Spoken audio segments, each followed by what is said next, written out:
I think on everybody's mind these days are vaccine mandates.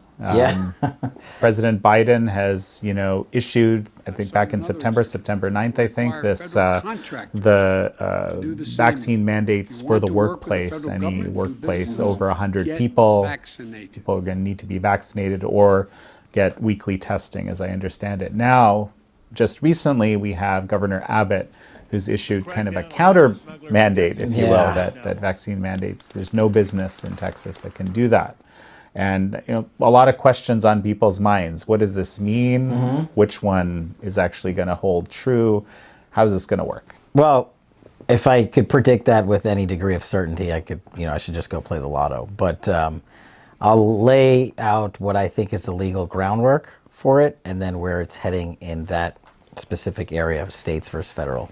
So there's this act, OSHA, O-S-H-A, regarding health across the country. It's a federal statute, federal law, so applies across the country, that President Biden used to both write his executive order, and the act itself is the mechanism by which they're supposed to implement it if they're following the act. And what the federal law says is that if there's, and this is a simplification of it, if there is a grave health concern, then under this OSHA Act, the president, through OSHA, can regulate certain sectors of American industry, let's call it, from coast to coast, if there's a grave health danger. So the question that hasn't been answered, because COVID is, it is 2 years old, but it hasn't been determined by any federal court whether or not COVID, the virus, is a grave health concern under the OSHA Federal Act. And so that's the question that the federal court, a judge, is going to have to answer. And here's what I predict on that front. As our viewers know, federal judges sit across the country, and then the country is sort of split up into different circuits, as we call it, numbered circuits, regions. And so those federal circuits don't necessarily have the same exact law as the next one. And as you go up the appellate system from the district court to the circuit court of appeals, then you have the Supreme Court who decides the law for the country.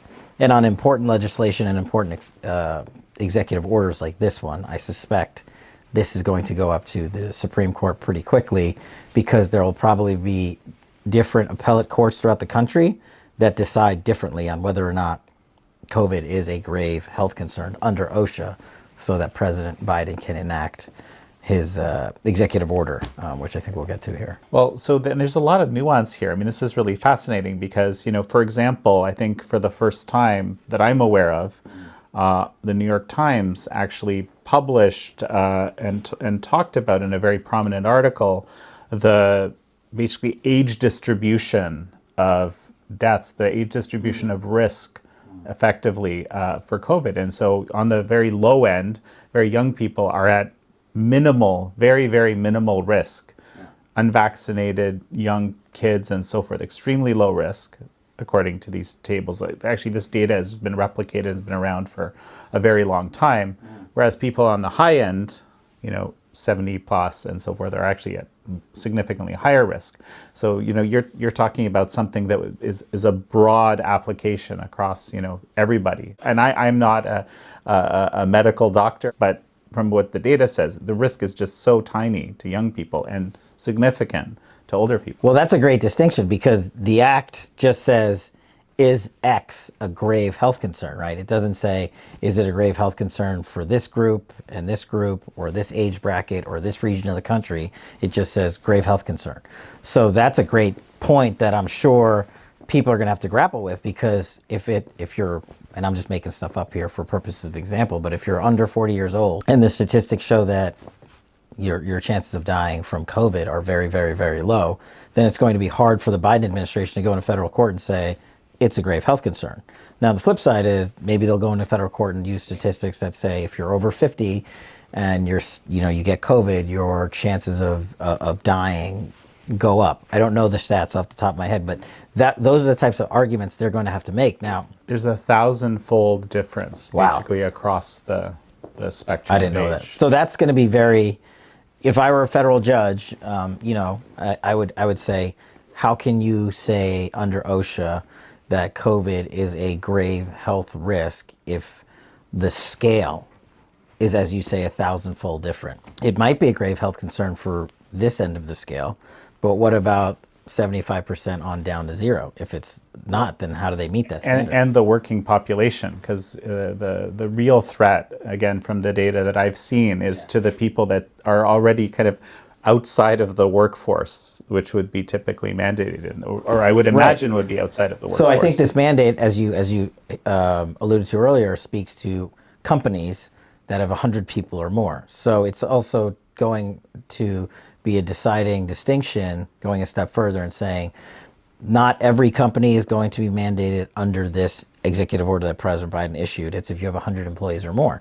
Well, how do they come up with that number, right? And are you talking about 100 employees or more at a bar, or are you talking about 100 employees or more at an elderly daycare center? You know, these are widely varying, as you said, on the scale, distinctions of people who are susceptible to COVID, and if they get it, what's the impact on their body and their immune system, and are they actually going to die? And so the younger crowd, very, very unlikely that they will. So not a grave health concern. The older crowd, probably so, especially if they have pre-existing conditions or complications. So it's going to be interesting. The other issue, I mean, we'll get to the private companies like Boeing and all that, and United Airlines and Southwest in a second, but the whole state versus federal law issue comes into play, which you mentioned with Governor Abbott in Texas, and I think Ron DeSantis did something similar in Florida. Well, I mean, I think Ron DeSantis is issuing, fines, from what I understand, for any business which forces mandates. Yeah, I mean, it's going to be easy. I mean, so I think Texas, as you said, basically issued a law that said, okay, we're going to counteract an executive order, right? This gets really complicated now because it's not a law. Joe Biden's executive order is not a federal statute. It's an EO. And so EOs have much less authority against state law than a federal law would. That's the whole thing. We call it separation of powers, right? And the supremacy clause in the Constitution comes into play. Basically, if there's a state law and a federal law that speak to the same issue, the federal law trumps the state law, unless the federal law is unconstitutional. That's like the simplest way of putting it. But here, you're not talking about, and I know Jen Psaki went to the podium and cited the supremacy clause, but here you're not talking about a federal law. You're talking about an executive order enacted through a federal law. So one, is that constitutional to do it that way? Two, is it a grave risk? And three, the judges are going to have to decide in these districts, like Texas, I'm sure it's going to court if it's not already on its way, does the supremacy clause even apply? And if so, how?